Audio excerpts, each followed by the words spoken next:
This Richmond Raceway Road America Weekend Recap edition of the NASCAR Gambling Podcast here on the Sports Gambling Podcast Network is brought to you by our Patreon. Score exclusive perks, content, and contest, including our NFL win totals contest with a $1,000 prize. Join today at sportsgamblingpodcast.com/Patreon. Driver,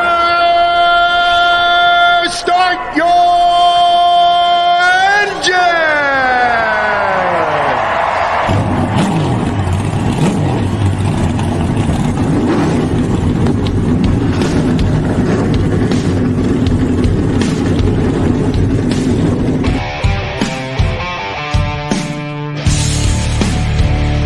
Strap in and pull those belts up tight as the Sports Gambling Podcast Network presents the NASCAR Gambling Podcast. I'll wreck my mom to win a championship. I'll wreck your mom to win a championship. With all the news and the best bets for your NASCAR weekend. It refrains me from not beating the out of you right now because you ask me stupid questions. But since I'm on probation, I suppose that's improper to say as well. If you could talk about racing things, we could talk about racing things. Now, here are your hosts, Rod Villagomez and Cody Zeeb.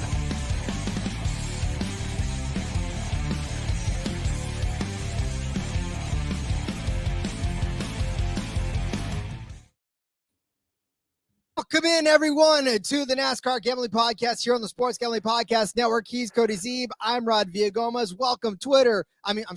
Welcome, X. Welcome, Facebook now. Welcome, YouTube. Welcome in, everybody, to the show. We, of course, are recapping a fantastic weekend of racing. Cody, my friend, were we entertained this weekend, I guess is the question. We're on X. I just wanted to get it in now because I'll probably forget to say it later, so I wanted to be like Rod. Rod, in the 75-year history of the NASCAR Cup Series, there has never been an entire field closer together than in Sunday's Cookout 400. At the end of the race at Richmond Raceway, the entire 36-driver field finished the race and did so without falling more than 5 laps behind race winner Chris Buescher, the closest race in NASCAR history. And I was entertained. It was a wild weekend of racing. We're going to recap the bets. We had some very, very roller coaster rides, some lows, some highs, some so-sos.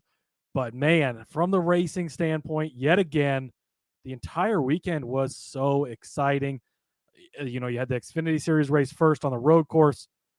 Obviously, things did not end the way we wanted them to, but you can't say it wasn't an exciting finish. Holy shit, it was exciting. Then you can move to the Truck Series, regular season finale, all that, the strategy. Will he catch him? Won't he catch him? You have two guys 24 seconds apart at times racing to win the race that far apart throughout the race. Like, absolutely amazing. Then Sunday, it comes down to, battles throughout the race. Obviously, the closest race for all 36 cars in NASCAR history. And there was one caution for cause. So man, it was just, the whole weekend was entertaining. Again, roller coaster ride for some of the bets, but it was still a lot of fun. And you brought up that stat, obviously, about nobody was more than 5 laps down. That is astonishing, given the fact that all but like 10 cars at one point were on the lead lap, or not on the lead lap, rather. And in a race like that, you figure there's got to be somebody 15, 20 laps down, just limping along, trying to log laps and not lose too many points. But no, I mean, like you said, there was only one caution for cause, which meant the wrecks were minimal. right? The spinouts were bad. Nobody was out of the race. And just the battles continued on. Pit strategy played such a fantastically pivotal role in the last the cup race that it just, I don't know, like you said, I was entertained thoroughly. I mean, from a betting aspect, I was pissed off and ready to swear off gambling altogether.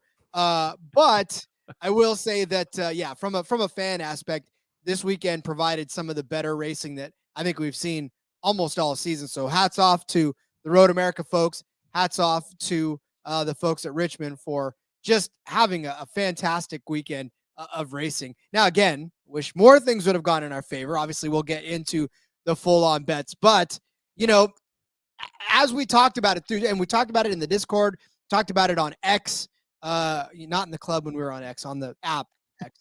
we talked about it on Twitter that, you know, the research we put in, like, it all pointed to the way the race was going. And then luck just pretty much fisted it and took it right out of our hands. So that was bad. Yeah, pretty much. It's it's hilarious. We were just talking about this in the Discord, but the broadcast, you know, on Sunday, it was like, oh wow, the Fords, they're so fast. Who saw this coming? What a resurgence. All the SHR cars are in the top 15. And I'm just screaming at the TV. I'm like, we fucking said this was gonna like this. Yes, of course. Like, no, it's not. Ford is just suddenly better. We're coming to tracks here in the last couple of weeks. Chevy's not typically as good.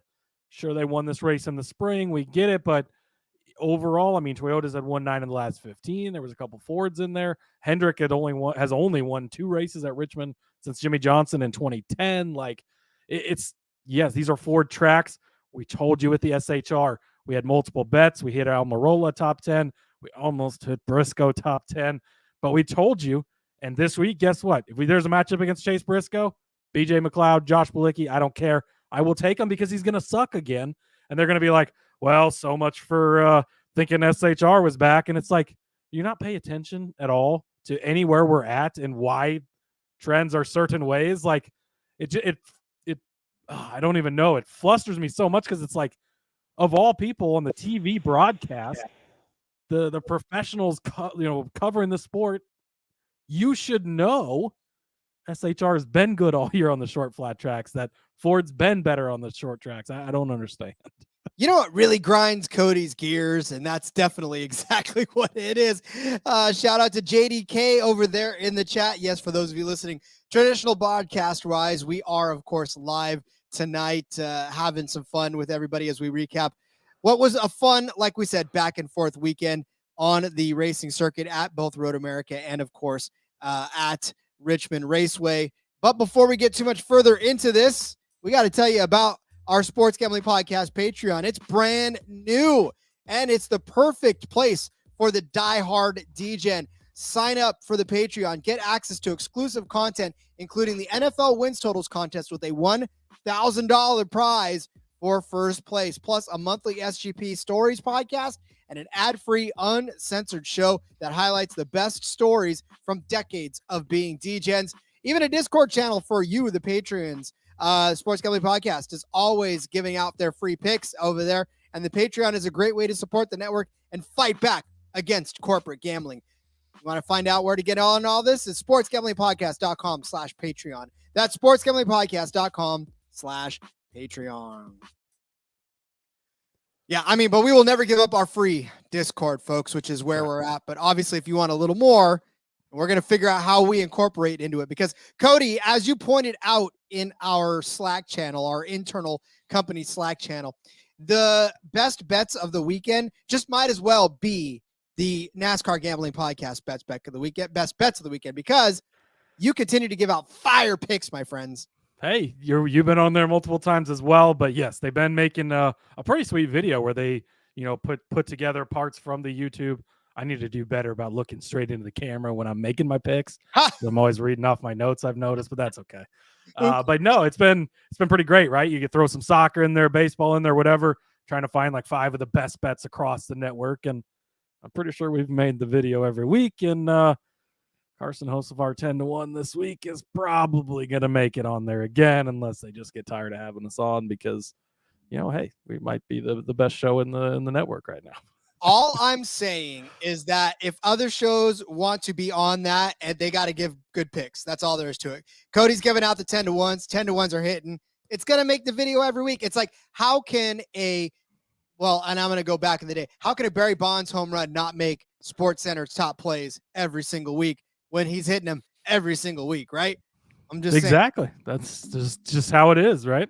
You like how I likened you to a Barry Bonds home run? Of course, you would go with the Giants, reference, but sure, I like being compared to Barry Bonds. That's not a bad thing, right? Barry Bonds home run, buddy. Well, yeah, when you hit 10-1s, yeah, you're hitting them. That's a splash hit right there for you. That's right into the bay, right into the bay. But yeah, so again, it was a pretty lucrative weekend as far as the outright hits. Some of the other ones we just got lucked out of it, and obviously we're going to go through all of that. But overall, we did really enjoy the weekend of racing. I thought Road America went well for what it was. Speaking of grinding my gears, you want to know what grinds my gears? We'll get there when we get into the rest of the Road America recap, because good Lord, NASCAR. Oh yeah. Oh yeah. I know exactly what you're talking about. But then both Richmond races.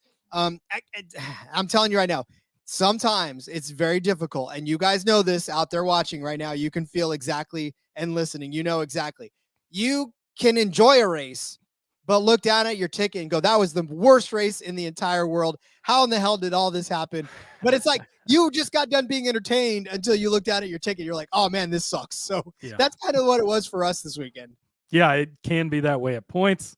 What do you say, Rod? Should we jump into the recaps? Do you want to start with SRX on Thursday night? We kind of crushed it on SRX this week. Yeah, I mean, we did it obviously in the F1 Gambling Podcast. But yeah, we can go over the F1 or the SRX rather. So why don't you start off? I know I had a head-to-head that hit, but I think our head-to-heads actually did better than anything. Yeah, head-to-heads did great. Had Tony Stewart over Brad Keselowski.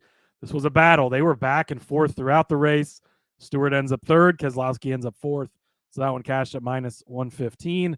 I had Bobby Labonte over Elio Castroneves as -125. Another bookmakers are good on these. We tell you, these head-to-heads, they get these guys back-to-back. These guys battled throughout the race. It just kept going back and forth on the leaderboard. I watched it, right? Their little pictures flipping and flopping and flipping and flopping. Unfortunately, ended up on the wrong side of this one. But really, the only one we missed out on. We got in on Kyle Busch early. +250 was an absolute joke for him to be this price. He pretty much ran away with this race. Led a majority of it, was the best car, and he proved that pretty early on. So Kyle Busch +250 hit. I'd given out Joseph Newgarden +500. I don't even know what happened to Newgarden. He actually got hit in that Tracy wreck. He got caught up in that. Yeah, that's what it was. Yeah, because he ends up 11th. Tracy, we'll talk about that whole thing when we break down SRX picks this week, which TBD, that might end up on the Cup show this week, depending on how things kind of work out. But yeah, Paul Tracy no longer in SRX, which about time. But I mean, he's suspended, but did they actually let him go?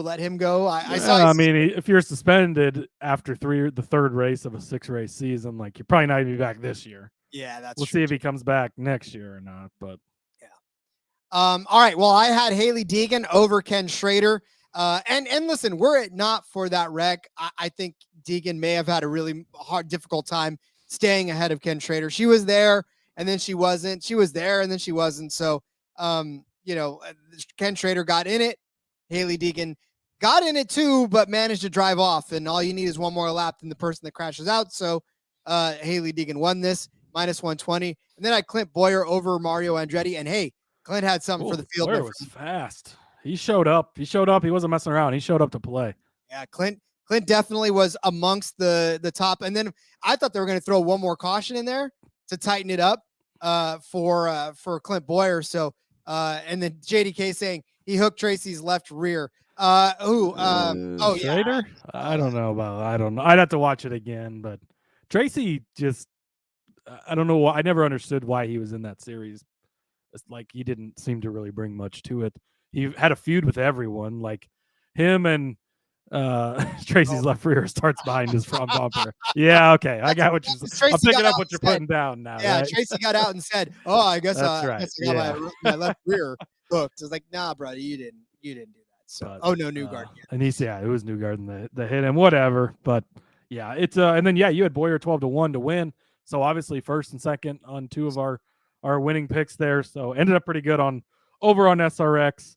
I saw some people talking about how it's a joke to bet SRX. I think these picks beg to differ a little bit. And hey, it's a lot of fun. Good way to start. You gotta get the DJ blood flowing early on a Thursday night. So yeah, we'll be back with more Thursday Night Thunder picks this week. Of course, Rod. Again, TBD what show that ends up in. Probably the Cup Series show, but here we go. But is it though when you're getting, at least even 2.5 to 1, like plus money's good money, and we knew Kyle Busch was going to win this. Yeah, again, it was, and it's not like you were paying a Max Verstappen price for it. You're getting plus 250. You throw some insurance stuff out there, and your insurance policy about cash to 12-1 too. So it's like, and you're in such a short field. You can get some longer shots. The head-to-heads, there's some things can happen, right? You get Tracy wrecking everyone, and things can happen. But the head-to-heads, for the most part, you kind of have a feeling on which way they might go. Sometimes you're going to hit some, sometimes you aren't. But we had a very good week in SRX, so nice way to start the weekend. I would say that's probably the one place where you gotta get lucky in the head-to-heads, and especially if they're giving you the ones like Deegan in the back, or those kind of ones, and even still like in the front, because Brad Keselowski had a good run until he got wrecked. So it's a frustrating thing, especially in the SRX. Those guys absolutely love to push each other around. So we'll definitely have more SRX coming up. Hopefully you guys enjoy that. Hopefully you guys have some fun with those, because we do. Absolutely, yeah. It's fun, man. It's such good racing. Like, it's old school. It's short tracks. It's all these big names from all over the place. You got IndyCar guys, you got Cup Series regulars, old Cup Series guys. You got up and comers like Deegan. Like, they mix it up with all these people. Johnny Benson, name I haven't heard in a while, is going to be back this coming week. Like, it's a lot of fun. We had Daniel Suarez. Like, we've had all these fun people in there. It's been a lot of fun. We got 3 more weeks. That's it, unfortunately. I almost wish the season was longer, but we're going to enjoy the last couple of weeks while we can. We sure as hell will. But we're already enjoying Underdog Fantasy, because we're brought to you by Underdog Fantasy. NFL season, obviously, right around the corner. Underdog Pick'em is a great way to get down on a ton of NFL player props, and it's available in a ton of markets. It's also a great place to get in on NASCAR Pick'em, because we've been doing it for the last few weeks. Plenty of options also, and opportunities to win in their daily MLB contest. And of course, make sure to enter Best Ball Mania 4, where first place gets $3 million. Head over to UnderdogFantasy.com. Use the promo code SGPN for a 100% deposit bonus up to $100. That's UnderdogFantasy.com, promo code SGPN. All right, Cody, do you want to start with what's fresher in our memory, or do you want to go all the way back in the Wayback Machine and start with the Xfinity, as it were, the very first race of the weekend? Up to you, Rod. You're the boss. Oh, I'm the boss now. You're the one hitting 10-1s, bro. You call the shots. I'm just here to make the picks. You're the boss. All right, fine. Let's go ahead and start with that Cup race, because the Cup race is still fresh in everybody's memory, and because we had Chris Buescher win this race, buddy. I mean, listen, I know he's won before. This is nothing new as far as a first-time winner, but you want to talk about feel-good stories. We totally dumped all over RFK all of last year. We said that this was a rough first year for Brad Keselowski as an owner. And then, of course, the Busch clash and all that. We were just trying to figure out whether or not this is all for real. And then it's for real, Cody. This RFK team has found something here. And we talked about the steady climb of that 6 and that 17. And not just that, but the fact that these guys week after week are within, I don't know, 4, maybe 5. Is there any team more consistently right next to each other? Right now? They should offer a Keselowski Buescher head-to-head every week, because they're going to finish right next to each other, and it just depends on the week which one it is. But yeah, great story. That's one of those ones where you're not so sad. I mean, of course, you'd love to have the outrights, right? Especially when they hit like that. And JDK, who's in the chat, I know he had Buescher a couple of times. Like, he had like a 65-1, 22-1. I got on him live. There was quite a few guys in the Discord that they place a lot of live bets during these races, which I love to see. And yeah, so a lot of people were in on him. That's great. Again, it goes to show you we don't give out long shots for no reason. He was, I think, 65. I saw some 80 to ones, depending on where you got him. Like, he was a long shot coming into this weekend, and guys like this can jump up and hit these types of bets. That's why you always throw in those insurance picks. You can always sprinkle in some guys.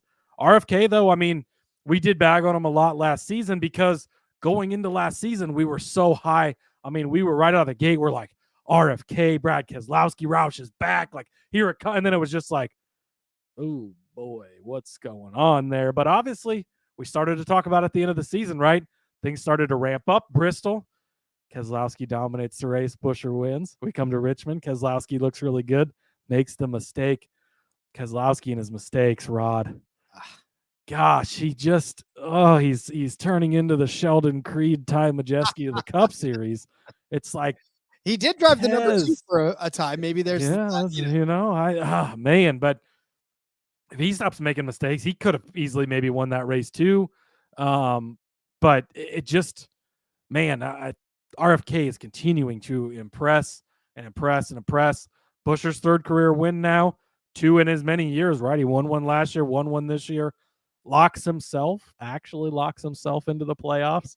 We've only got 4 races left, which the playoff picture, I don't know, Rod, it's shaping up to be something. Chase Elliott, all that talk of, no, he's not going to be able to point his way back in.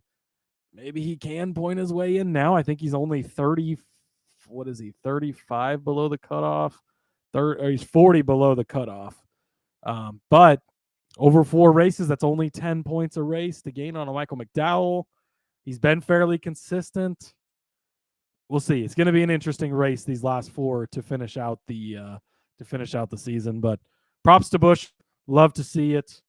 And yeah, it was an amazing race, and the strategies. It's the strategy part I love. That's old school NASCAR. It's great to watch it. There's so many different things going on. Hard to keep track of it all at points, and whose strategy is going to pay off, when you get the right cautions, all that stuff. But it was a lot of fun. Boy, and let me tell you that you got to be a mathematician to figure out who was pitting on what and who's on what tires. Burning up those calculators in the pit boxes. No thanks. JDK said he may have had Priest at what was that, 15,000 as well, 150 to 1. Hey, that he was looking pretty good. He was running up in second for a little while there. Maybe he had top 5. He finished a chance. Yeah, so pretty good on a guy that's 1,500 or plus 15,000. Jesus, that's a big number. That is a huge number. But I mean, the top 5: Buescher, Hamlin, Busch, Logano, Priest, Keselowski, Truex, Almirola, Dillon, and Harvick are all the top 10. Unfortunately, we'll get to the 11th place guy in a second. But why don't we break down these bets, and we'll just keep talking through the race as we do that. Yeah, I kicked it off with Chris Bell, top 5, plus 120. I failed to realize that Christopher Bell was not racing this weekend, so that was my mistake. Was Chris Bell in that race, Rod? I don't remember seeing him. Points. Like, there was once where they showed him, and then the rest of the time he was basically just out to lunch. It was not. He started 29th. He finished 20th. You never really heard much from him throughout the race. It wasn't. I really. Again, we talked about how we thought Ford would be good here, right? And that was as expected, but I really thought it would be a Toyota dominated race. Was not the case. I mean, very good Toyotas throughout the day, yes, but oh man, it was Ford was definitely the big wigs, and they ended up with 4 of the top 6 Fords. End up with 1, 2, what? It's 5 of the top 10. 5 of the top 10, yeah, and 6 of the top 11. I mean, yeah, that's very Ford heavy at the top. So shout out to Ford for getting it done on these. But Christopher Bell just didn't show up this weekend. Unfortunately, this bet never had a chance. Not even a little. And that's all right. You weren't the only one on Bell. I knew a lot of people were riding him too. So definitely tough to be on the losing end of that. I had Harvick as a top 5 This might have been the most surprise for as strong as Ford was. This might have been the most surprising run from a Ford, and not in a good way. Yeah, I had Kevin Harvick as a top 5 car at plus 110. Kevin Harvick was a top 5 car for all of I don't know how many laps. It wasn't nearly as many as I hoped it would be. He did finish 5th in stage 1, so there's that. Well, that's what I'm saying. He was running around the top 5 and had a very good possibility of being a top 5. But this is again where all of a sudden these calculators start coming out and people start pitting, and then you are on the wrong end of a pit cycle and you start giving up laps to people that are on newer tires than you, and you just don't get in that same sequence. He had a little hiccup on pit road as well, which cost him a few spots. He just never got him back. And I mean, I'll stand by Kevin Harvick as a top 5 car all day, but it just didn't happen today or yesterday. It didn't, but again, that's not a bad bet to make. I really need to start checking the entry list. I apologize. Ryan Blaney top 10 plus 100. Was Ryan Blaney in this race? I'm not sure. I don't recall seeing him.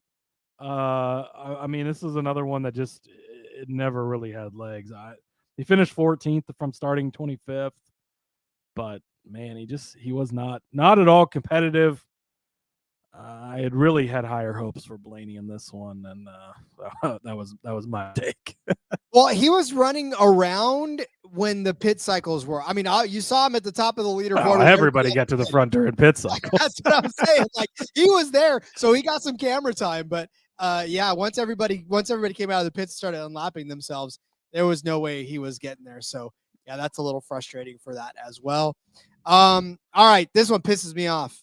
I had Ty Gibbs as a top 10 car. Cody, was Ty Gibbs a top 10 car? He was a top 10 car in practice. He was a top 10 car in qualifying. He was a top 10 car in the race, but he did not finish in the top 10, Rod. No. Tire strategy screwed him in the end, and he finished one spot behind. He had a slow pit stop or something at one point. It was bad. It was, but he also kind of got run up the track too, and that took him out of contention for a top 10 finish. And I mean, he finished 15th. Ryan Blaney finished 14th. That should tell you exactly where that was. But yeah, this one, I mean, it looked really good. It was promising right from the start of the weekend. Thought it was going to be good. Throughout the race, he looked good. He was a strong car. I added him before the race on Twitter. I shared it on our Discord as an outright. I checked it, logged him in with our friends over at Tally site there. So make sure you're following us and getting those picks late too. I was really feeling good about him, but man, unfortunately, just it didn't work out. But I don't think it was all his fault by any means. He had a fast car. Rod, man, SHR, all 4 cars in the top 15. Who could have saw this coming, Rod? I don't. Who could have seen? And actually, was it all 4 cars in the top 11? Yes, it was. Yes, but who could have seen this coming, Rod? I'm raising my hand for those of you on YouTube. No, SHR, they've been horrible all year. Who would have seen them coming, Rod? Okay. I had Chase Briscoe top 10 plus 200. Heartbreaking, finishes 11th, but the analysis was right. SHR is good on short flats. Chase Briscoe is good on short flats. He was really, really close. Didn't quite get it, but Eric Almirola plus 275 for the top 10, Rod. He did finish in 8th. So that was the one real big highlight of the weekend as far as the Cup Series bets go. Fortunately, not a bunch more hit, but this one did. And again, these Stewart-Haas cars looked good. They look good on short flats. We're going to Michigan this week. We'll probably talk about it in the betting episode. They will be shitty again. Chase Briscoe will look like one of the slowest cars on the track again. And Kevin Harvick will be the outlier that'll look decent. The other 3 cars will not finish good. Chase Briscoe will probably finish 30th or worse. Just write it down right now. Don't bet on him this week. Last week was your chance. Next time we get to a short flat track will be your chance again. And we'll be on him again because we're on him every time because it's been hitting and it was so fucking close this week. But Almirola did pull through and hit the plus 275 for us. And shout out to his pit crew and his chief strategist up there on the boxes, his pit boss. Man, they made a fantastic call to even get him the track position in the first place. He was not necessarily he was a lap down at one point, and managed to find his way back up into the almost top 10. So shout out to Briscoe's entire pit crew because they made all the right calls getting him up there and almost inside the top 10 like we were hoping for. All right. My top 10 call was never in question. That was Bread K in the top 10. Bread K finished in 6th place after a 13th place start, led the most laps in this race. Cody, 102 laps did Brad Keselowski lead. Should have won, but unfortunately he had the mistakes. But hey, listen, the fact that he managed to keep himself inside the top 10 despite that, that's still a testament to how fast these RFK cars are now and how well they did on this track. So I'll take a top 10 finish.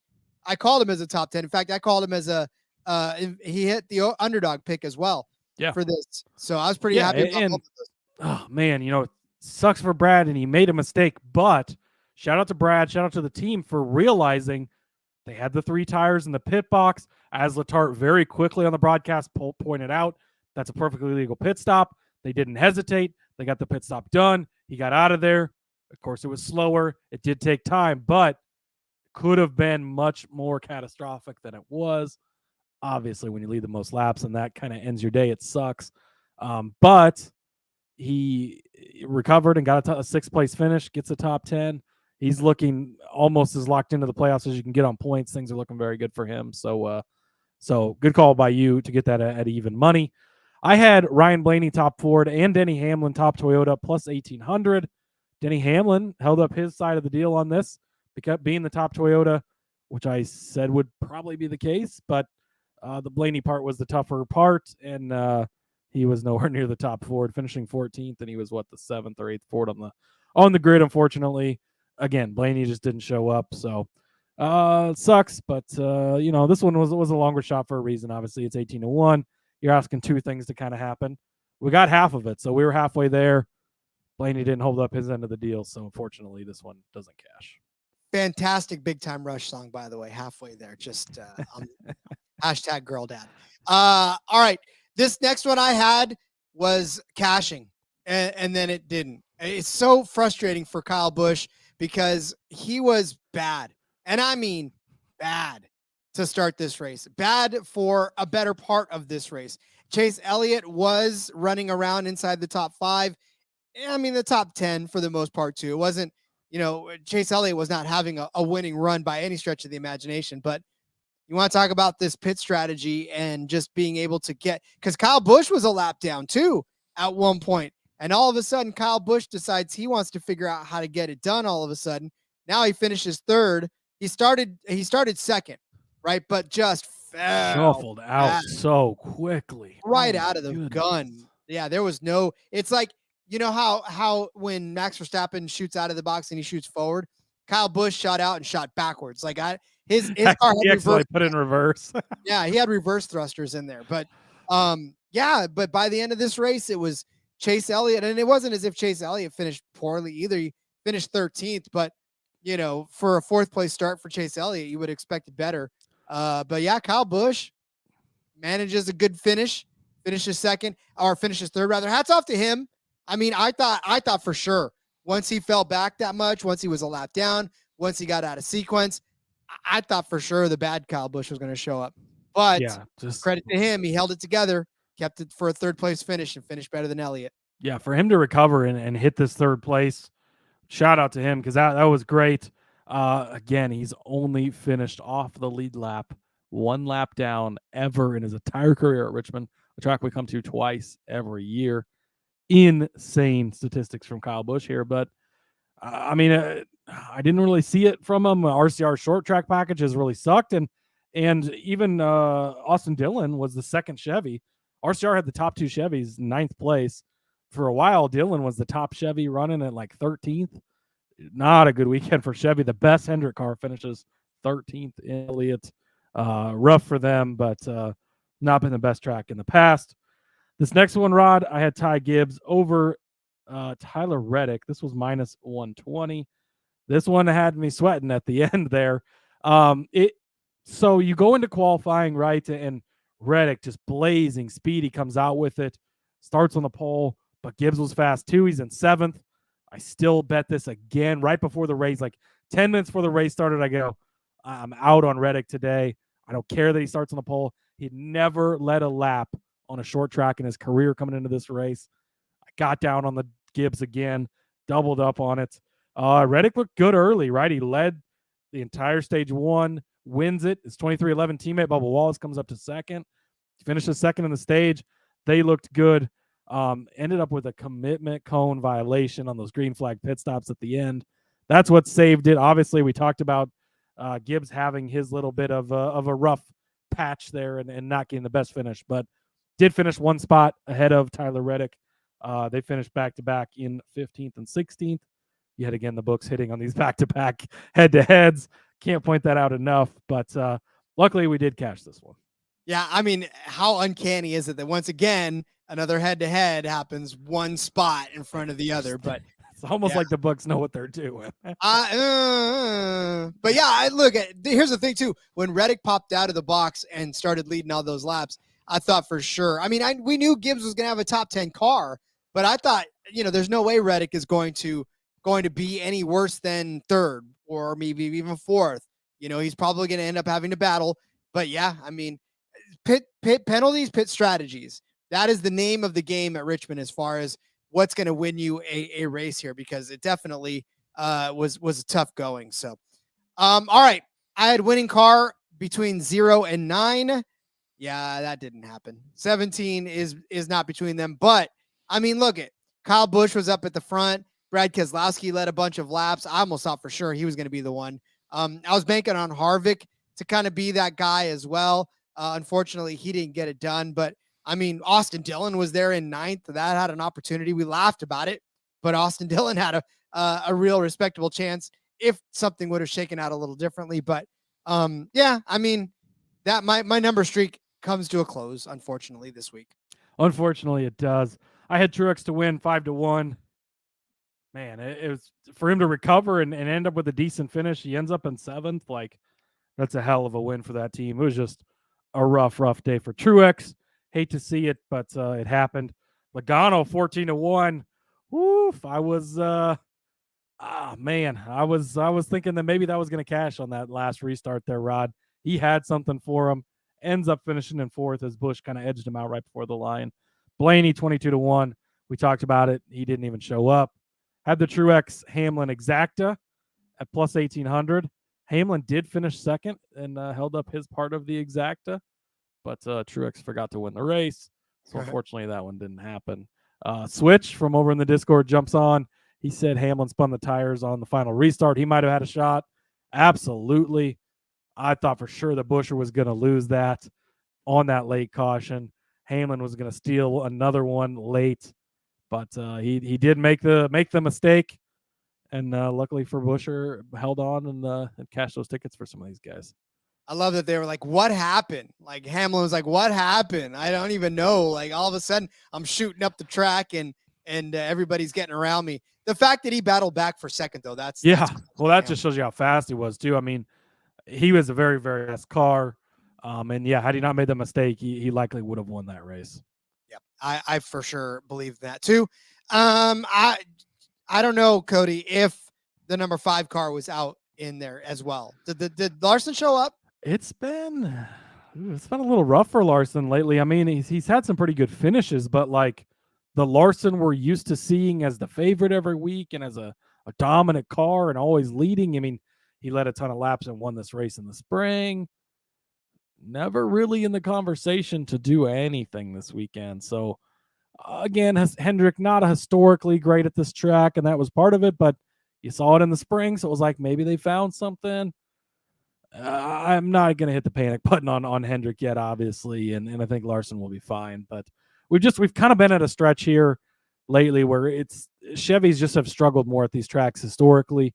So I think to the overreaction of is Chevy in trouble now? Is Ford resurging? Like, let's pump the brakes a little bit on that. I don't think we're quite to hitting the panic alarms on that yet. I think it's a tough stretch of tracks for them. They've not had a ton of success at those. I'm sure they're happy to see some road courses coming up here in the near future where they've been good. Super Speedway and Daytona that they've been good at as well. So, yeah, I'm not going to hit the panic button on Larson. Wasn't his week, but it's hard to ever say that he's a bad bet except on super speedways. Well, and again, he started 14th, finished 19th. Just not a fantastic day for Kyle Larson. So unfortunately, that Larson outright did not hit. And then, of course, Kevin Harvick was at 9-1. I don't know. He may have had a chance. He may have had a chance if he would have been able to stay around the front. But Buescher, Hamlin, Keselowski, they were all way too fast for anybody. Honestly, it was just a matter of which one of those three were going to win. I don't know that Harvick would have factored in for the win. It was a feel-good story. It would have been nice if it hit. But, yeah, he was never in contention for the win. I'm sure he's happy with the 10th place finish because kind of extends his dominance at Richmond as far as top 10 finishes are concerned. But it could have been a much better day for Kevin Harvick, unfortunately. Just, yeah, I mean, pit road got a lot of people on Sunday, and he was one of those guys as well. So that'll do it for the outrights. Cody, are we saving the truck race, or did you want to get into? No, let's do the trucks next. That was if we're That going was- backwards, that was the next race on the docket. That was the next race on the docket. Of course, the trucks were out at Road America in Wisconsin, having fun without the prying eyes of both the Xfinity and the Cup Series gentlemen. They had a hell of a day out there, out on the road course. They were spinning around. They were. Wait, are we doing trucks or are we doing Xfinity? Oh, we're doing trucks. What the hell, Rod? They were on Richmond. They were on Richmond. They did have a hell of a race, though. Man, the have a strategy hell in of a this race, like, and the trucks keeping things clean and not wrecking and allowing the strategies to play out. Like, holy shit, this race was exciting. And that's the thing about the truck race. A lot of times, you know that in the truck race, you're in for mayhem. You are in for a nice few, like several thousand cautions, and then you're waiting around and things get cleaned up. There were only 4 cautions in this entire race. A 250 lap race, you got 4 cautions for 27 laps. That was a clean. And then, of course, 2 of those were stage breaks, which, you know, again, last year they only had 3 for 25. So trucks keep it clean on Richmond by and large, other than 2021 where they had 11 for 79. But the last couple of years, they've been keeping it clean. And I mean, listen, there was a lot of fun struggles in this. And you're right, strategy played a gigantic Everything. role. I mean, decided the race, no doubt about it. Man, that 98 team, they will find a way to fuck it up for you every single week. Majeski is so fast. He's so good. I don't know if I've ever seen a truck that much faster than everyone else on the entire track. And they found a way to fuck it up twice. Twice, Rod. He came all the way back from speeding. I told my wife he won stage 2. He swept both stages. She was actually sitting there watching the race with me, which doesn't happen a ton. But I go, this guy just won both stages. He's about to completely fuck this up. They go into the pits. He's speeding. I looked at her and I said, I know what I'm talking about. Like, it's like clockwork with this guy. It's the Sheldon Creed syndrome of the Xfinity Series. Like, man, he just can't get out of his own way sometimes.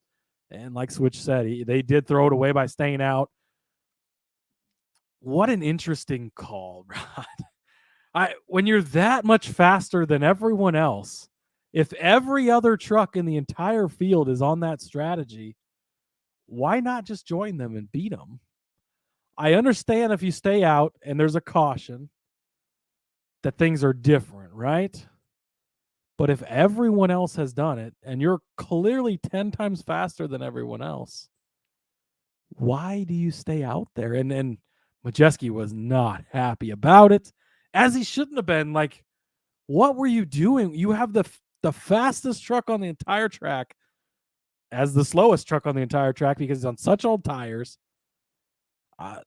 His calculator was not working correctly, I don't think. Well, and that's just a case of the pit, why do I can't ever think of the crew chief? Jesus. There's all these different series. I'm watching like 15 different races. I've been watching too much F1 lately. What is the strategist doing? The crew chief. That's just a matter of the crew chief trying to overthink himself, and literally just trying to play games when there didn't need to be any games played. Like, you should have just gone with the rest of the group at that point, because you know your truck can hang with the top, and you need equal footing. You need the tires that everybody else has on there. People start pit with them. Like, don't get cute. Just do what you need to do. And that didn't happen. So yeah, just a case of him overthinking it, and worked out for us. So I'm happy about it. But man, yet another mistake for the 98 team, and multiple mistakes. Recovered from one of them, couldn't recover from the second one. I had Bailey Curry over Matt Mills in this one, Rod. I was wrong on this one. I did not see this coming from Matt Mills. A 5th place run. He started 5th, finished 5th, ran good all day. Curry was 18th, kind of what I was expecting from Curry, maybe a little better than that, but I just thought Mills would run worse, but made the most of his start in this 51 truck.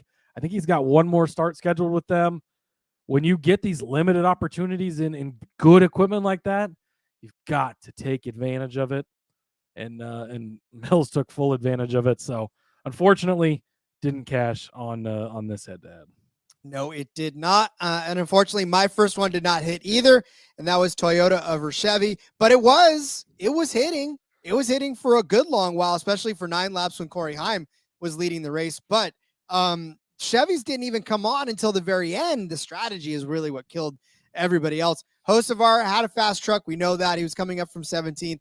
But, I mean, it was Corey Heim up there for a while. And then even still, Corey Heim was the one that was sort of making it. But you had Carson Hocevar, who finished first, obviously. But Jake Garcia, like, he was another one that benefited from strategy call. Matt Mills, yeah, he was fast, but he was not necessarily going to be in 5th place by the end of that race. So Corey Heim should have beaten all of those guys, with the exception of maybe Carson Hocevar, because obviously Hocevar was going to tear through everything. But when it came down to it, if something would happen to Hocevar, Corey Heim should have been in the front of Garcia and Mills. But they played a hell of a strategy game and ended up keeping themselves. I mean, Matt Mills, like you said, started 5th and finished 5th, but throughout the course of that race, he was not necessarily in that position. In fact, he wasn't anywhere near the top 10 at the end of stage 1, was in 10th place at the end of stage 2.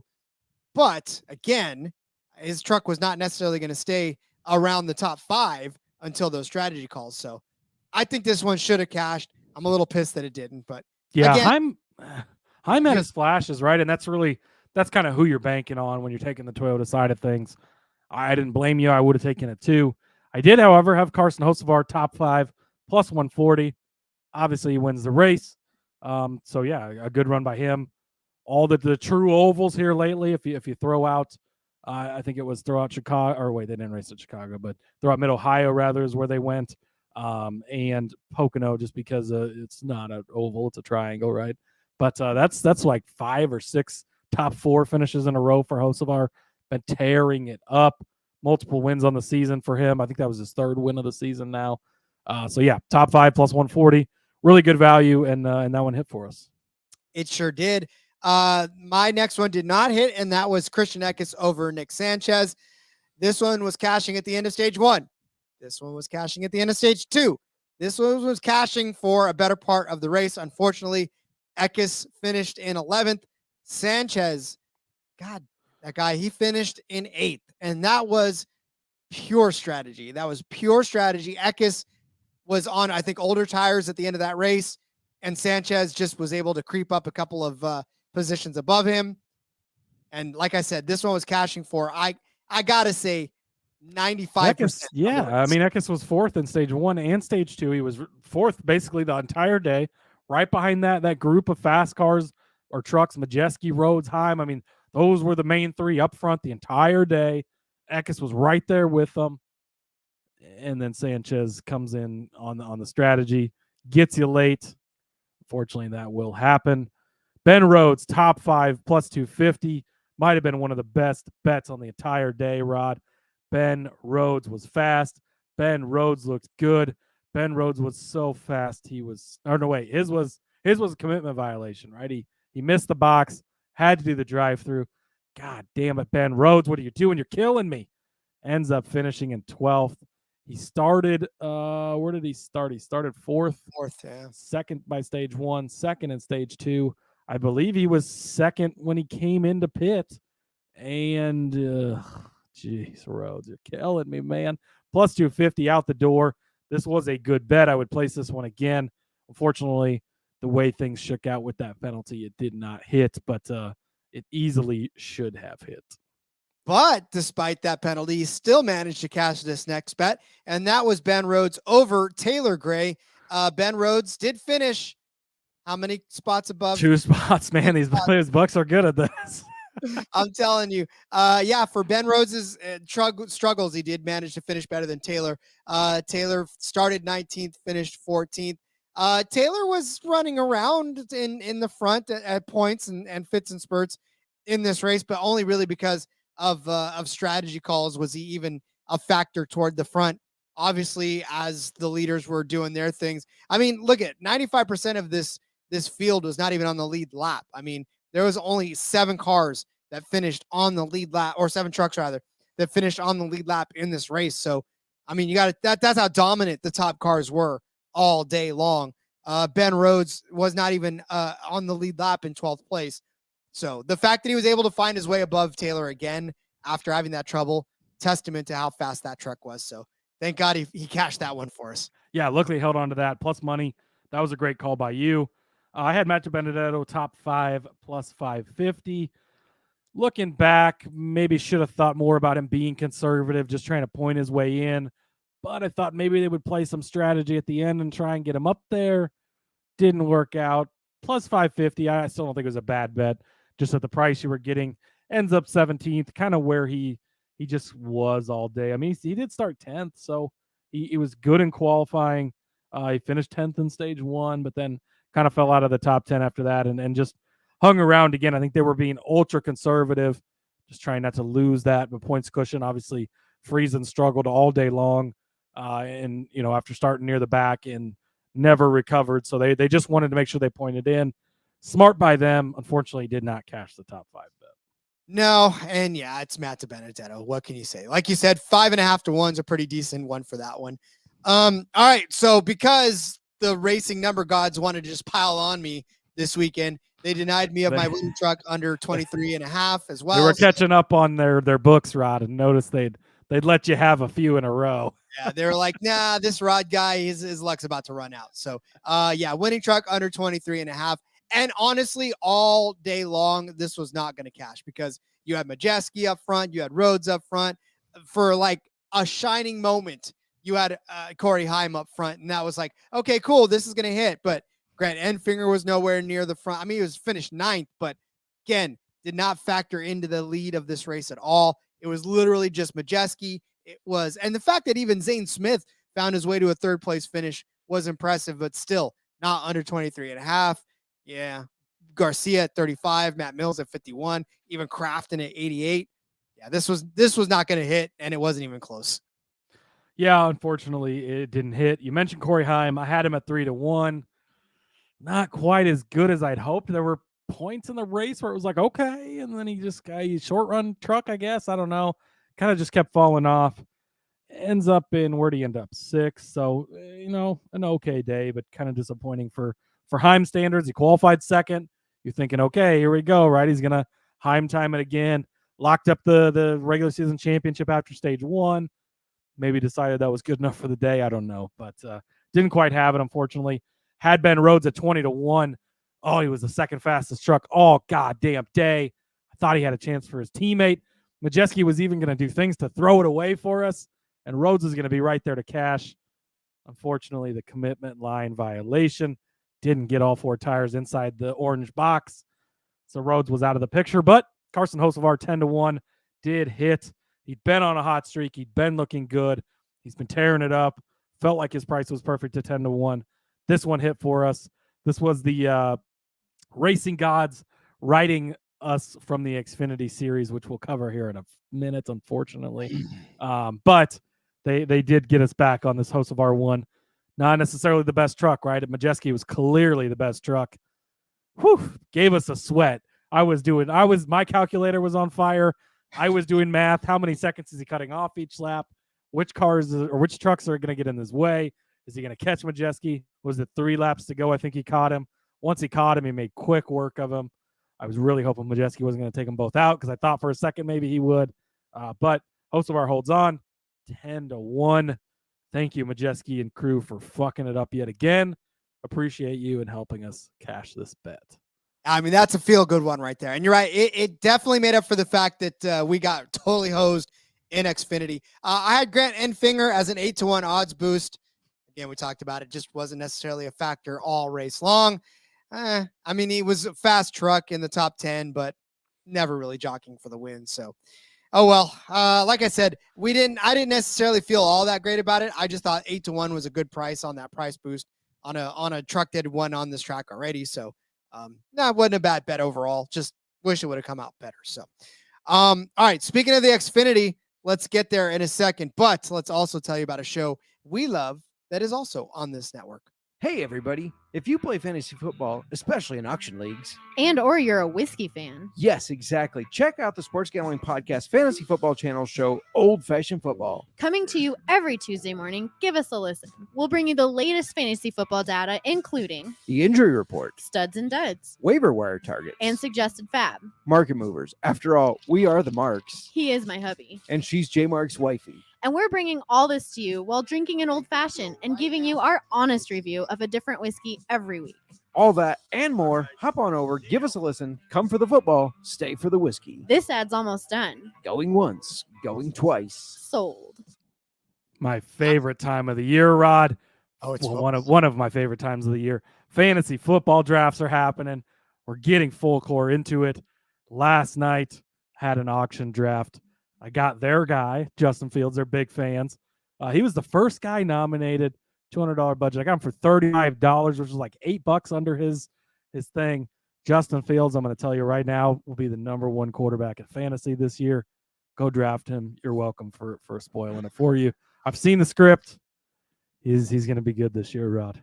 Whew, I don't know about all that. Although I will say that I don't know if Justin's announced this yet, but I'm breaking news right now. Justin and I will both be on the Fantasy Football reality show. Ooh. Check out the announcements for that coming up. But we're gonna both be on the Fantasy reality football show or whatever. That's a tongue twister. It is a tongue twister, but we're gonna be competing against in a guillotine league. A lot of fun. Just hang tight for that. Obviously, this isn't fantasy football, but we're definitely going to have some fun representing the SGPN. Nick Fortune in the house. Oh, my gosh, you're promoting old-fashioned football.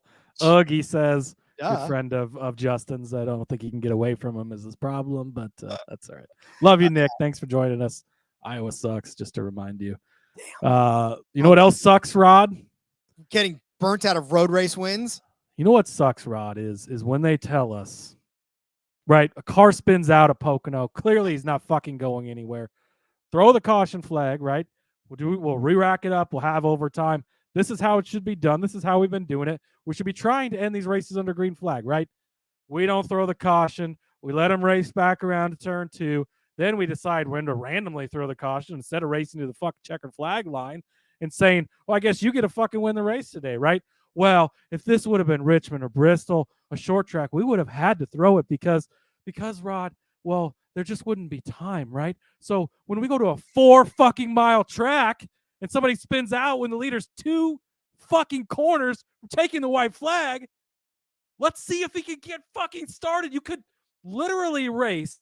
You could take the white flag and race for 5 more minutes before they get back around the track to this fucking clown in the 19 car. Fuck you, Connor Mosack. I'm done saying your fucking name, piece of shit. What are you fucking kidding me, Rod? God damn it. What the 4 fucking miles we could have run. We could have ran 3.5 miles before we threw the fuck caution flag.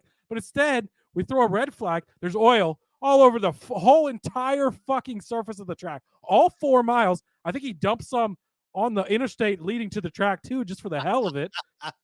We take a fucking red flag for 4 hours, and then we just fuck everything up.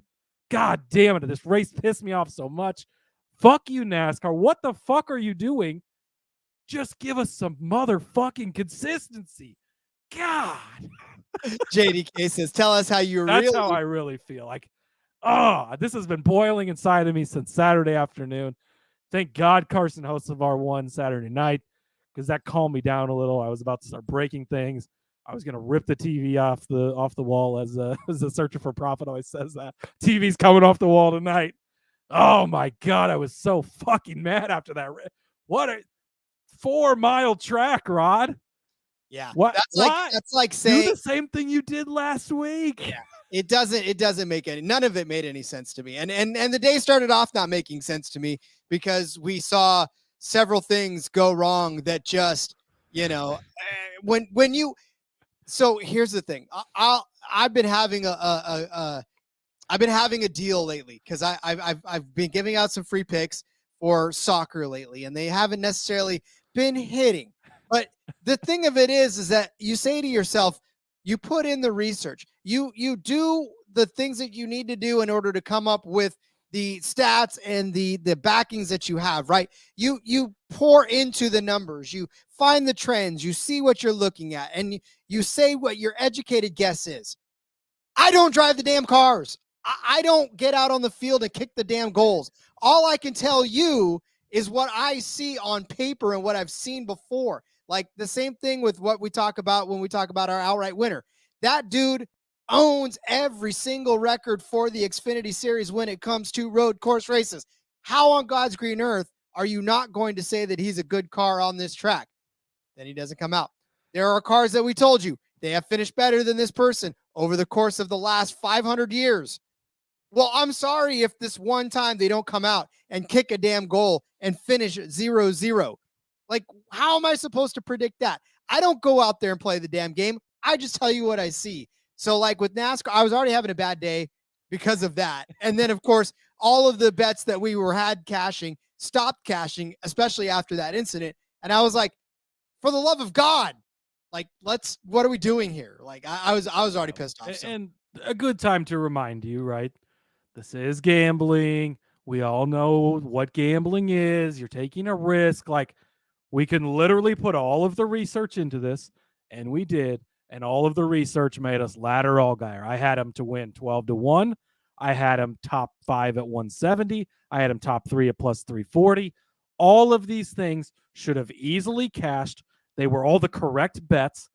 Everything. I mean, this show could be so different. Like, we could hit Carson Hocevar 10-1, could hit Allgaier 12-1, hit Allgaier plus 340, hit Allgaier plus 170. Like, all of these things should have happened. The research was correct. The statistics were correct. The analysis was correct. It all pointed in this direction. He's the best car. He led the entire fucking day. AJ, who didn't even show up to the fucking race, should have stayed in Richmond, got some fucking points for his team, try and get into the playoffs. What the fuck are you doing, for one? That's a whole nother conversation we don't even have time for today. You're trying to win a fucking NASCAR championship or get into the playoffs, which is millions of dollars more than not getting into the playoffs. And you've got fucking Derek Kraus qualifying your car like he's driving a little tyke out on Richmond. What are you doing? I don't understand. But God, it just this race really fired me up, Rod. But good time to remind you, it is gambling. This is going to happen. Thank God the racing gods righted it in the Truck Series, so I'm a little less angry, but I wanted to get all my frustration out. Hey, and this is the perfect vehicle. You know why? Because this is our show. We can do that. People can use that skip button if they don't want to hear it, but I tell you, this is and Switch says, "Don't worry, all reliable Austin Hill." Oh man, we'll get there, Switch. Don't you worry. Austin Hill just taking care of business for us. But all right, yeah, Rod. Listen, Yeah, again, we talked about the Allgaier thing. I had him top 5, top 3. These were the correct bets. The fucking odds they gave us, absolutely ridiculous. Should not have been this high. These were the proper bets. 99 out of 100 times these cash. Unfortunately, this was the 100th time. Didn't cash Saturday, so whatever.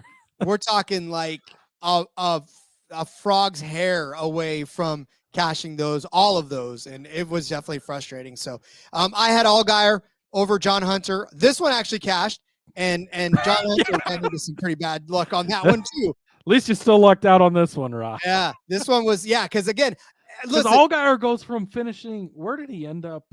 Justin Allgaier finally ended up finishing 18th. Yeah, but I mean, 42 laps. He led the most laps in this race. Like, he was going to win this damn thing. 42 of 45 scheduled, I should tell you. Yeah. So that should tell you how dominant of a car he was all day long. Just so fucking bullshit. Yeah, thanks to whoever I can't remember exactly right now who helped John Hunter Nemechek only run 31 laps of this race. Well, I think because he got taken out early, right? I can't remember who got into him. Well, I mean, 3/4 of the way through is what he got. So, wow, but as Switch said, good old reliable Austin Hill does it again for us. Had him top 5 plus 190. Austin Hill's just gonna Austin Hill, man. I mean, just if he is minus 130 or better ever, like you just take it. It doesn't matter what track. Super speedway, road course, short track, go-kart track. If he's the one rolling the green marble down the street, I don't fucking care. It's gonna finish in the top 5. Like, this dude is just Mr. Consistent. Does it yet again. So yeah, let's hit that one at least, right? Yeah, well, and then I hit this one too, and that was Sam Mayer over Chandler Smith. And boy, we have seen some gnarly wrecks in all across motorsports over the last few weeks, and it's just been, his was one of the worst I've ever seen. I can't believe that he thought. I mean, look, he may have been trying to be humble, saying, "Well, I don't know, I knew I needed to scrub off speed," but like the way he did that, that was just. And Dale Jarrett, I mean, he said it 4 or 5 times. I don't know if I could have done that. And I mean, a Hall of Famer, a Cup Series champ, like, I don't know if I could have done. So that's where you have to make that decision to hurt, to make it not hurt worse. I mean, and Road America, Simon Pagenaud, they just announced again today, still not going to be racing in IndyCar this weekend because of that crazy same thing. Like, he didn't have any brakes. He spun the thing, flipped and rolled, and it's obviously led to some concussion issues and whatever. Not cleared to race still. And then we had, who was the other one? I can't remember who the other car that ended up not scrubbing the speed off and drove straight into the barrier. That was a pretty hard hit too. That was later on in the thing.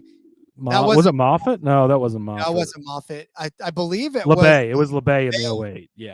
Yeah, and that was a scary hard hit too. But man, Chandler Smith, hopefully he's all right. And yeah, Switch said LeBay. Yep, that was the one. But yeah, man, scary hit for Chandler. Betting wise, though, this one did worked out for us. Yeah. Unfortunately, Sam Mayer too, though. For Sam Mayer, I mean, listen, the fact that he won that race was just a testament to him. Congrats to him. I mean, again, first win. Didn't we talk about it on this past week's show, Rod? About he hasn't got to victory lane. Is he going to get replaced next year? Like, now all of a sudden he's got to win. He's locked in the playoff. I mean, man, how quickly things change, right? So shout out to you for hitting this one. Luckily, Chandler seems to be all right. That's man, scary hit there, though. That's crazy. Oh, Rod, I'm done. Number 11, done. Shit list. I'm taking you, throwing you in the garbage can. You can't fucking cash, but I hate you. You ruined my bets. Then I try to bet on you multiple weeks in a row for whatever fucking reason. Horrible idea. Number 11 finishes in his rightful place in 11th. Doesn't beat Josh Berry. Doesn't cash my top 5 at 4-1. I'm done placing bets on number 11 until he wins a race. And luckily for me, I'll probably never have to place a bet on him again. And he didn't cash my top 3 either at plus 800. So this week there was nothing. Yeah, I was gonna say you might want to say that. I had him as a top 3. That obviously didn't cash too. I had Sammy Smith as a top 5 car on the track. And I mean, Sammy he was jockeying around that position. I think he was even in 5th for a hot second. He wasn't in 5th at the end of stage 1 or stage 2, but he was definitely in the top 10. And then of course we know what happened. He gets caught up in that wreck, and the Custer and Barry and Allmendinger and that just slid through there like a wrecking ball. Oh, I think that was Barry. It was Sammy Smith. No, Sammy Smith when he slid through. He takes out Allmendinger, takes out Custer, just wiping out. And that's where I was like, okay, this is fine. Like, the biggest threats to Allgaier out of the way now. Things are going to be okay. Things were not okay, unfortunately. No, things were not okay. Man, Austin Hill over Parker Kligerman. Shout out to Parker Kligerman. Got it done. Second place. Austin Hill's 3rd. Yet again, Rod. Back-to-back finishing in the head-to-heads. I would place this bet 100 out of 100 more times. Parker Kligerman, he actually held out to the end and got the decent finish. Ran off the road there, battling Mayer for the win. But I thought he was going to lose it, but he didn't. But yeah, shout out to Kligerman. Hill did exactly what I thought he would do, right? 3rd place. I didn't expect Kligerman to beat that. And if he does, you can't really be mad at yourself for losing that bet. So good job, Parker. I love rooting for it. I love the guy. Betting against him seems easy a lot of times and just didn't work out this time. Not this time. All right. I had AJ Allmendinger to win this race and Max to win the F1 race. Well, Max did his part. He did his part and then some, but AJ obviously. And here's the thing about it. Okay. So we saw that Chandler Smith had those brake issues, right? And I don't know, was it really that AJ was having those same brake issues? Because and they said he was having electrical issues. Remember, they kept not shutting the car off when he came on. So obviously something was going on in the colleague cars because number 11 sucked. Chandler Smith had the brake issue. AJ had some type of issue. I mean, and you could just tell right away AJ wasn't AJ. No. You could almost tell from the drop of the green flag, and it was like, what's going on here? Something was definitely happening. And then obviously he gets collected at the end. I don't think he really would have had anything for him, but it's still AJ, so he could have. But obviously in that Smith wreck got taken out. Well, even I said it too, where we've seen AJ muscle through no power steering, through no cool. That guy has more car problems and things going wrong in the car than anybody else. And wasn't his day. Probably should have stayed in Richmond, but again, another conversation for another day. I had Toyota over Ford at plus 115. Just as I suspected, Sage Karam would be the guy that came through and cashed this bet for me. I did not expect that at all. Shout out to Karam.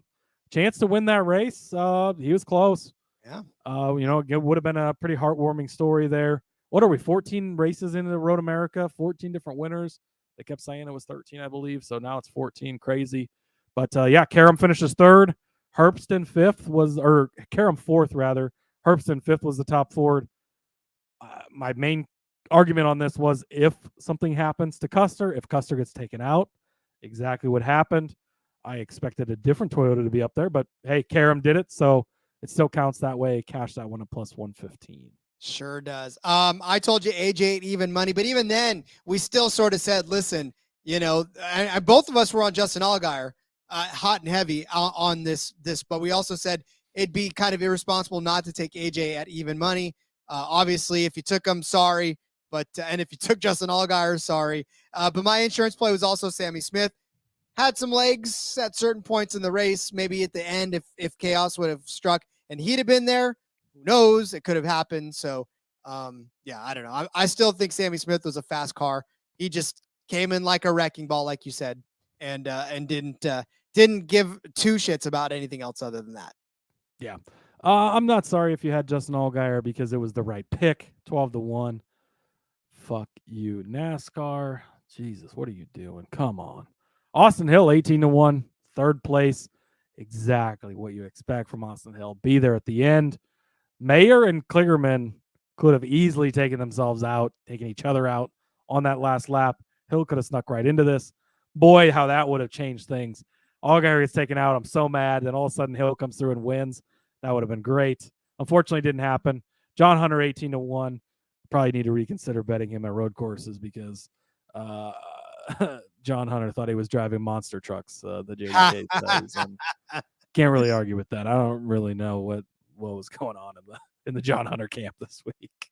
I don't think anybody knew what was going on in the John Hunter camp this week. And listen, the thing about it too is that a lot of these cars that we had called out were all good cars at certain points in the race. So it's not as if it just terrible luck and terrible calls by NASCAR got us to the end. But Cody, as they say, we turn the page on all of that. We look ahead to Michigan as we get ready for another fantastic weekend. No trucks. So we'll figure out a fun way to fill the bonus episode. Maybe we'll go back to Underdog. Maybe we'll have some Underdog and some fun parlays. But we definitely get ready for Michigan and the races there. I'm excited. Looking forward to it. Moonoff showing up in the chat. What up, Moonoff? How's it going? Oh, we clicked on it at the same time, but that's all right. We'll put it back up. Moving on to Michigan. Thank God, because this weekend was a roller coaster, like I said. But no, Michigan, fastest track in NASCAR. They are going to be. It's a 2-mile track, very much like Auto Club earlier this season. It's banked high. You got speeds of 215, 220 going into the corners. Qualifying will be over 200 miles an hour. It is a fast track. A lot of fun to watch. Intermediate races this year have been absolutely amazing. We're in for a good weekend. It's going to be a lot of fun. Moonoff says my setup is so American. Thanks for admitting you don't usually watch us on YouTube, Moonoff. I'll forgive you this time. But no, it's it's going to be a good week in Michigan. I'm excited. Sad the trucks are off, but when they come back, it's playoff time for those guys. So that's pretty exciting. So you may have to talk me off the ledge this week, Cody, because there's a name that you see on this list so many times that I'm going to be probably throwing the entire house at. So you may have to talk me off the ledge on this one. But boy, who are we throwing? Let me pull the odds up here. Have you seen the odds yet? I've not. The odds are not up yet, but I will they tell are. you. Superbook nice. has got odds out. They've got Superbook just on their shit. They've got a bunch of stuff out. Matchups, group matchups. Who do you think's the favorite then if you've not seen? Kevin Harvick. It's got to be the favorite at this point. Oh, no? You're betting a lot of money on Kevin Harvick, I tell you right now. He's 10-1. Oh, let's go. Kevin Harvick, winner of 4 of the last 5 races on this track. So is it 4 of 5? No way. 4 of 5 on this Holy track shit. on Michigan. I'm Denny Hamlin, Kyle Larson, co-favorites, 7-1. Busch, Truex, Byron, Bell, Harvick, Blaney, Reddick, Bubba Wallace, 14-1. Let's Circle go. it right now. Bubba will win this weekend. I'm telling you, go place those bets right now. All right. Let's cut you off before we get too many. No, I'm just kidding. Moonoff, I'm excited to be back with you for football season as well, my friend. Obviously miss NFL season when it's out, but still love crushing it here on NASCAR. This is my home. He says he's listening to the pods when he can. We're crushing it. He doesn't have much time because he's on like 4,000 other podcasts on the network. So we'll forgive you. But all right. Well, then let's turn our attention to Michigan when we start our pods back up. Tomorrow we'll come back with Cup as we always do. And then, of course, we will, get on down to Xfinity, DFS, do some Underdog. We'll have some fun with the rest of this week. So, all right, Cody, week. As we wrap things up, let everybody know where they can find you on social media. Yes, check out the F1 Gambling Podcast this week as well. We'll recap the Belgian Grand Prix, made a couple of bets over there, and hopefully if we can get some odds, some IndyCar talk. They're going to be in Nashville this week, so it's going to be a lot of fun on the racing through the streets in Nashville. So check us out over there. I remember. You almost did it, didn't you? I remembered. I'm on X. Sorry for stealing your line. Follow me there at Husker_Zeeb. Follow the show as well at NASCAR Gambling. If you're not in here live, you can get notifications over there when we are live, as we are on YouTube right now. So go to YouTube as well. Like, subscribe, smash the bell, all the fun stuff. Indeed. Follow me. I'm on X at RJ Villagomez. Ooh, see, I almost slipped into it. I'm on X at RJ Villagomez. Link in the bio to everything I got going on, whether it's here, whether it's in between media. Backroads going on strong again this week. Of course, check me out on Fast Money for frequency's sake. And I've got some picks for the United States game tonight on the Odds Shopper Network as far as soccer is concerned. So head over to Odds Shopper. Check that out. I'm not just breaking down U.S. I've got the other couple of games on the slate as well. All right, we'll be back tomorrow with some Cup odds for you and some Cup picks as we always do from Michigan. So thanks for hanging with us. It's been a fun hour and 18 minutes. We'll do this again next time. We'll see you tomorrow. Till next time, let's go racing and let it ride.